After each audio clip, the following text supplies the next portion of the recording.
violent and dangerous. Hey, it says when cops have to arrest their own family. I'm guessing their own family members. Chat. Let's see what this all about, though. Dangerous criminals every day. But what happens when it's their very intro off the bat? Intro off the bat is crazy. Intro off the bat is crazy. very own family they have to arrest? Yeti, why are you pushing me? Treatment! Knock it off! This is Officer Kovac, a policeman who didn't approve of his daughter's relationship with 18-year-old Makai Coleman. After tracing his daughter's laptop to the residence, he spotted Makai's car driving by and decided to pull it over.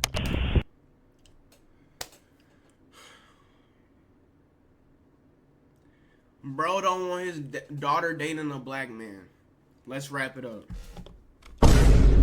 That's the summary of this clip right here. Bro don't want his daughter dating a black man. Come on, bro. Let your daughter be happy. You can get out. You're going to jail. Get out. Have a seat in my car. We'll make shit up as we go. It's immediately clear that this isn't a normal police interaction. That last phrase, "we'll make it up as we go," is obviously unprofessional and quite scary too. And like people like him ask to get their job taken away from him. He wants to get fired. That day he wanted to get fired. It's on recording, buddy. It's on recording. That's sad. Of your own cop car. On your own body cam. It's on recording. Like, people like him ask to get fired, Chad. Officer Kovac has a personal and emotional connection to this case and has even made an unlawful traffic stop because of it. Even if he did have a valid reason to pull Makai over, he should have radioed for another officer to handle the stop. But instead, he's taking things into his own hands. Any guns, knives, weed on you? What's that? Obviously. Go ahead and get smart before I can do something to you, even more. The passenger side door opening means someone is still in the vehicle, and it turns out to be another of his daughter's friends, but she's still nowhere to be seen. I tell you get out of the car? Did I tell you get out of the car? Do that, bro. Does your dad know my daughter's in your house? Conveniently, Kovac managed to pull them over right next to the friend's house, so he decided to have a chat with the mother after remembering his daughter's laptop also showed her inside of this house. Why is her computer there? Why would your daughter be in my house? I don't know. You know, so if I check and you're lying to me, you're going to jail. You could check, and I'm not lying to you. She's getting a ticket because she wasn't wearing her seatbelt, so that's going to cost her $200. And you know what? Get a warrant. That's fine. I will. The woman politely invites Kovac to search her home despite having no legal obligation to. He tells her that because her daughter wasn't wearing a seatbelt, he's going to write them a ticket for $200, causing the woman to revoke her consent to search. It's becoming clear just how much he's willing to abuse his power to solve his own personal issues. So the woman decides to speak up. You're making this You're being disorderly. How am I being disorderly? She wasn't wearing a I seatbelt. was wearing my seatbelt. You're making this personal. You want to ticket my daughter because you think your daughter is in my No, house. she wasn't wearing a seatbelt. I'm going to call 911. Realizing exactly what's going on, the girl's mother reminds Officer Kovac that what he's doing is both unprofessional and illegal. But in a scramble to prevent the woman from calling his colleagues to the scene, he decides to let her daughter go without a ticket before discovering something nobody could predict. I didn't even see you. Get out of the car. Get in my car. Go ahead, you guys are good. Ma'am, they could go with you. The officer's daughter, Caitlin, had been hiding inside Makai's car the entire time, obviously terrified of what her father might do to her and her friends. It turns out her fear wasn't unfounded, as he proceeds to essentially kidnap his own daughter by forcing her into his vehicle. Get in my car. Goodbye. You can't take me. I am 18. You have to give me a reason. By law, why are you pushing me? You can't! Treatment! Knock it off! You don't want me! I know! Why you can't do this? Yeah, she did nothing. I'm an adult! Get in the car. She's going to the hospital because she said she was going to kill herself Friday. No, I didn't! I didn't know! Caitlin is essentially being kidnapped here. She's broken no laws and is legally an adult, meaning she can stay or go with anyone she wants. But despite that, he tells her that she has to come with him to the hospital as she needs a psychological evaluation. There's no need to point out just how badly Officer Kovac handled the entire situation. Internal Affairs did that for us. It was quickly concluded that Kovac acted illegally and irresponsibly. During the entire interaction, Kovac was listed as an available unit and was called to a domestic abuse case, but he never responded. Officer... Can we put him in cuffs? Like, forget the BS. Put this man in cuffs. John Kovac was later fired from the police department for his unprofessional behavior. But it's not only police officers that can be protective parents, though. Take this example from Vermont, when a 52-year-old father tried using an excavator to attack the kid.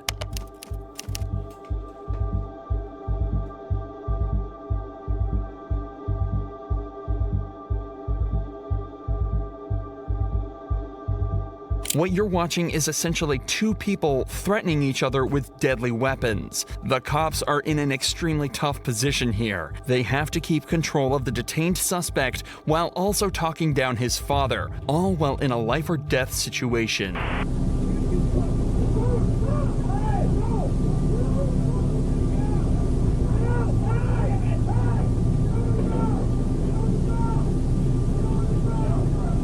All available units, I've got 343 and 254 in a 1010. Unfortunately, this is where the footage ends. However, you can make out the radio dispatcher informing other officers of a 1010 at the address. A 1010 is a fight in progress, and more units are quickly dispatched to help these two officers take control of the situation and take the entire family into custody. The son was arrested on charges of burglary and assault, while the father was also taken into custody and arrested. In both of these cases so far, a cop's family member hasn't been directly arrested. But this next case shows what happens when a cop has to arrest his own daughter for a DUI. Bro, I don't know why it keeps fucking doing it. I don't know why it keeps stop recording. Anyways, that's besides the point. Dang. Why does these cops keep arresting their daughter? Like, yo. On the 28th of December 2022, a witness had observed a white vehicle strike a traffic light and then quickly drive off. A part of the vehicle's bumper had fallen off in the road after the hit. Around 15 minutes after the call, police located the suspect's vehicle at a gas station across the road, but the driver was the last person they expected. Come back from Applebee's? Yeah, I had a drink. Okay. How old are you? 21. My dad is, Listen, your bumper's in the road over there. Did you just hit that pole? No, I promise I did not. No? The very thing 21-year-old Teresa says is that her dad is an officer with the local PD, possibly hoping that he'd come and get her out of the situation. But the cops at the scene are sure that things are way past that. You left Applebee's. Yeah, I left Applebee's. You cut through the plaza. You came out by Lowe's and Chick-fil-A. Yeah. Did you hit the traffic pole that's right there? I did not hit the traffic pole. This part was hanging off already. I hit a deer in Pennsylvania because I go to school in... Do you smoke marijuana recreationally? No, I do not smoke marijuana universally. Universally, smoking marijuana isn't the only part of her story that doesn't make any sense. She's saying that her bumper was already hanging off from an accident in Pennsylvania around 25 miles away, and it just happened to fall off right as another car identical to hers struck a traffic light. But Teresa has a trick up her sleeve that might just get her out of this. At least, that's what she hopes. I hit a deer. You see this? I hit a deer before this. You can ask my dad. This piece fell off at the traffic light that you hit, that you knocked over. I ain't gonna lie, that's a big chunk, bruh. I ain't gonna lie, that's a big chunk. That is a big chunk. Do you have another unit out with you? Oh my God, he's the sheriff's officer. All right, hang out. Over the course of just a few minutes, Teresa brings up her dad over 5 times, obviously praying that he'll be able to find a way for her to get out of this. But before he can come to rescue her, the cops are starting to zero in on what really happened and begin to get at least some of the truth from Teresa. Did you drive away because you're scared because you had maybe had one drink and you think you're drunk? Yeah. And you might get arrested, but you don't seem like you're drunk? Yes. So you want to just tell the truth? Yes, I'm telling you the So when after Applebee's, did you hit a traffic pole? You can't miss it. It lights up. It's red, green, and yellow. I hit a curb. You hit a traffic signal. No, I hit a curb. Yeah, you went up the curb, you hit the traffic signal fell down, and you I left. was texting. If you just Okay. call my dad, he would tell you. Well, It's the sheriff's officer, here's the thing. I promise Your dad, the you. sheriff's officer, wasn't driving your vehicle today. In just this one short conversation, Teresa admits that she did hit something, that she's more intoxicated than they realized, and that she was texting while driving. 3 driving faults that can each come with their She just snitched on herself with less than 60 seconds. GG's, you're a cook, buddy. We officially got him. own punishment. So now that the truth has come out, the detectives decide to speak with her father, John. But it turns out he's not there to help her. What's going on? Hey, John, how are you? So your daughter hit a traffic law. Okay. Where's the damage on the car? Okay, the damage on that car, there, I think it was like the front right bumper. John explains that Teresa did hit a deer earlier and that the damage was on the front right bumper, but it was nowhere near as serious as the damage the car was currently sustaining. Can I come out? Are you guys out there? That's up to you. I'll see if she wants you to come out, if she wants, you to drive her home. Yeah, I appreciate it. Let me come out there and I'll see you guys in a couple minutes. Thank you. Okay, all right, sounds good. It looks like Teresa isn't going to be getting the salvation she was hoping for from her dad, and just 5 minutes later, he arrives at the scene to talk with the cops. What's up? So, what she's saying, and where the damage was there, doesn't really make too much sense. So, tried to get some more information out of her, but and then that piece of bumper there. So, for the other one, was it just like the bumper wasn't hanging like that? Yeah, no. So what it was is basically this was intact. Okay. This piece was missing, and the scratches here. That's all from the deer that she was officers. So right now, this is going to be my call. Okay. Supervisor coming out. Okay, gotcha. He's going to be providing all the details. Okay, who's your supervisor? Sorry, John. Not that I'm dude. I'm just asking. The cops who were first at the scene almost seem as though they're expecting John to try and make excuses for his daughter, and get extra nervous when he asks who their supervisor is. Obviously, there are countless examples of corruption where officers, especially those in the higher ranks, are able to use their power to prevent their family from getting into trouble. However, the officers quickly realize all he's trying to do is gather all the information on the incident so he can make a fair assessment himself. This quickly becomes evident as he checks his text messages from her to try and create a timeline of events. I just want to show you this so you can see it. You home 10:39. What do you think? Time do you think that initial call came? Because she probably hit it and was like, "Dad, what the fuck do I do?" Somewhere between 10:45 and 11. That's about right.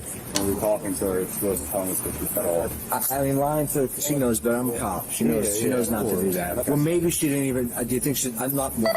I'm saying she didn't lie. Yeah. Okay. I want to be very clear about that. Yeah. But she might not even look at the freaking car to see if there's any difference. However, despite John's willingness to help the officers out, the sergeant at the scene asks him not to get involved, so to guarantee the integrity of the investigation. So far, everything other than Teresa's conduct has been perfect and is a great example of proper policing.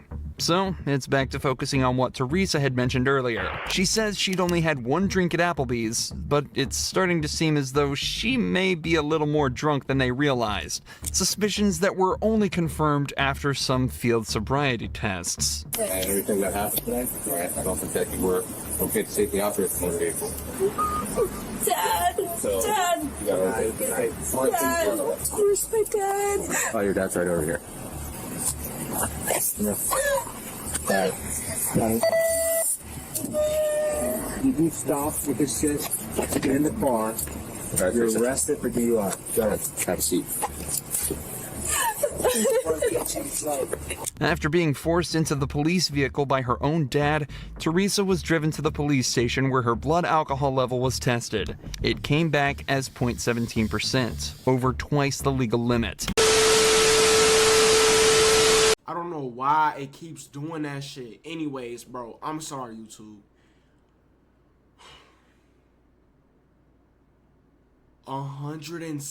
117%? Bro, the legal limit is like, bro, like the legal limit is only like 8, bro. You're at 17? Damn! Still awaiting her penalty, but has been issued a court summons for drinking is not for everybody. And for females like her, hey, put it down. Stop.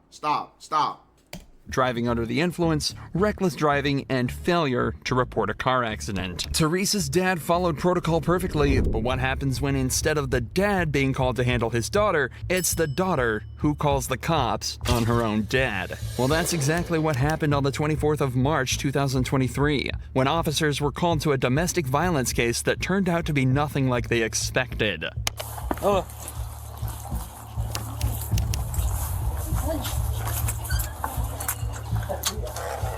Can you put the dog in a room for me? I will. Can you give me? Alright, who called? Me. You did? Yeah, sure did. Alright, what's going on?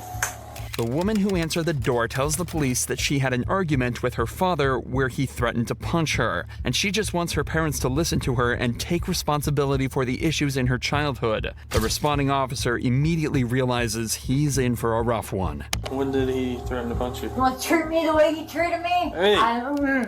Are you talking to me or are you talking to them? No, I'm not talking. You know, I'm talking to her, making faces What at I'm me. saying though is you need to be talking to me. I have never once called the cops on someone before, and this is the first time, and he deserved it. Okay, well he's gonna go talk to him No, separate. not without me. Okay, then do you want us to conduct an investigation or not? In this time, the cops take her father into a separate room where he explains that his daughter had been screaming at him all day. Apparently, she was blaming him and his wife for decisions she made, and he was getting tired of the problems she's causing them. Despite the toxicity of the situation, things stayed calm, at least until the cops found a marijuana pipe in the daughter's bag. But you have a pipe in there that's commonly used to smoke Why marijuana. don't you take this? As well as the wrapping papers, so... It's not your purse. You don't have the Okay, right it's to called get in plain it. view. Go the way. Plain view. Turn around, put your Blah, hands behind your back. blah. Turn around, put your hands behind your back. I was trying to Turn around, put your take hands the behind cop. your... You're gonna be under arrest for obstructing if you do not Yes, comply. ma'am. Stand up. How are you? Hey, put her in cuffs. Take her to jail. She need to go. She was asking to get arrested that day. Wait, hey, that's a done deal. She was asking to get arrested. She was like, oh. She woke up and she was like, I feel like getting arrested today. Let's do it. Oh, it's my kidney. Oh, that's right. No. Get on my back, get on my back. Give me your hand. Stop resisting. This is conversation. Simple. He started threatening, punching me, and I thought I had to call you guys for that. Okay. In the scuffle, the woman intentionally kicked one of the officers and resisted the arrest. The cops also searched her bag and found a myriad of intoxicants and illegal drugs. So, they read her rights and took her out to the patrol vehicle. Back inside the house, though, things are only getting weirder. The officer hears a sound coming from the bathroom and decides to investigate further. It happened back there. Something fell down back there. Probably Christine in the bathroom. Who's Christine? A friend of Janet's. Is she allowed to be here? Yeah, It's kind of odd that she stayed in the bathroom the whole time. She have warrants? I don't know. Hey, Christine! I need you to come out here for a sec. Unsurprisingly, the mysterious woman hiding from the cops in the bedroom turned out to have warrants out for her arrest and was also put in cuffs. The woman's parents explain that their daughter has been troubled for a long time and has serious trauma from when she was younger. They tell the police that she's currently in therapy for it, which might have brought it to the front of her mind and caused the aggressive nature towards them. But they never mention what the issues are. Nevertheless, the woman was charged with possession of illegal drugs and resisting arrest. The parents weren't weren't charged with anything, meaning their daughter's call completely backfired on her. Drawing from what we know, it seems that the parents were mostly in the right here and had just been dealt a bad hand. Things are completely different for Bruce Adams, though, a father who decided to take matters into his own hands when his son was arrested by abusing his power as a county commissioner. Tell me who I called to find out why he's in jail. You want me to sue the son of a county sheriff? In November 2022, Kenneth Adams was pulled over for running a stop sign. But as it turns out, Kenneth was in much more trouble than he realized. How's it going? Good. What did I do wrong? Good, so the reason I stopped you is you didn't come to a complete stop at the stop sign? I did. And then you didn't have your turn signal on. I sure did. Okay. I know for a fact I had my turn signal on. Okay. That's why I was surprised you were pulling me over, but whatever. The officer then took his license and ran it through the system, where he would discover Kenneth had a warrant out for burglary and theft of a vehicle. All of a sudden, Kenneth becomes defensive and refuses to exit the vehicle. All right, can I get you to step out of the vehicle? Oh, nah, he could. What are you doing? No, what's Hey, going on? wrap it up, Seriously, bro. what's going Wrap it on? up. You have a warrant. How do I have a warrant? I don't know how you have a warrant, but it's on our system right now. You have an active warrant out of 7th District Court here in San Juan. I've gone to, no, that's incorrect. Because Okay, I've gone well, to it's on our system right now. Well, you I'm not going to argue with you about it. You're going to go to jail tonight on that warrant, okay? No, I'm not. Dude, this is absurd. Mr. Adams, you do have an active warrant for your arrest. And, who issued the warrant, though? The courts have it issued. For what, though? Because I've gone to court for everything. There should not be an active warrant for me anywhere, dude. Kenneth claims that he's already been to court for his previous crimes, but the warrant still calls for his arrest. For the majority of smaller cases, the suspect is tasked with turning in the documents that prove that they've been to court and completing any classes they were made to attend by the judge. Without those documents, the court cannot confirm they attended anything. So when Kenneth forgot to turn his in, the warrant remained open, and the police had no way to tell that he had in fact been to court. No, Brody's cooked. For what? Hey, you might as well wrap it up. That's your fault. I've been to court That's for that. your fault. No. You choose to forget to turn in your papers. That's your fault, bro. That's your fault. That's just like forgetting to turn in your homework. That's just like forgetting to pit that's just like forgetting to show your work on the math test. I'm not even gonna lie, you cook, gang. You cook. I've been to court for that. You want to know the charges? Yeah, I do. So it has 2 burglary charges listed, a theft charge, mischief. That's on my old case. 3 charges of burglary of a vehicle, and criminal trespass. Yeah, why is that floating up now? Kenneth was taken away to the station, but this is when his father, Bruce Adams, turned up, who turned out to be the county commissioner for the local area. How convenient for Kenneth. Immediately after arriving at the scene, Bruce demanded to know what was going on and quickly started to show signs of corruption. Where's Kenneth? He's in jail. They took him. You already took him to jail? They took him to jail, and I stayed here with the car. Why? For a warrant. Who do I call to find out? To find out the warrant? You're a police officer. Tell me who I called to find out why he's in jail. I gotta be careful with this stuff, Bruce. You understand that? Okay. That's the warrant. Okay, so it says warrant status active.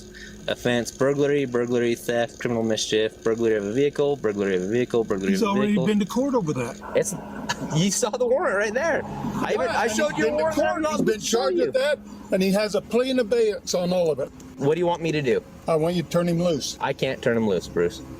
Who can? Nobody can. He's been arrested for a warrant. The courts can. And the warrant's false. Huh? The warrant's not false. You want me to sue the son of a county sheriff because he arrested my kid on a false warrant? The warrant's right there. Bruce is obviously trying to abuse his position and influence the commissioner to try and save his son from the law. But luckily, this officer stands his ground and refuses to cave in. Eventually, though, Kenneth was released from jail, the warrant was withdrawn, and no further action was taken against Bruce. I don't know how I feel about that one, but the other ones was kind of crazy. Especially the one with the daughter and the childhood stuff. Brody, the girl that got caught in the room, you are like so dumb. Cause how are you going to do all that to hide from the cops and end up getting caught? That is so sad. That is so sad.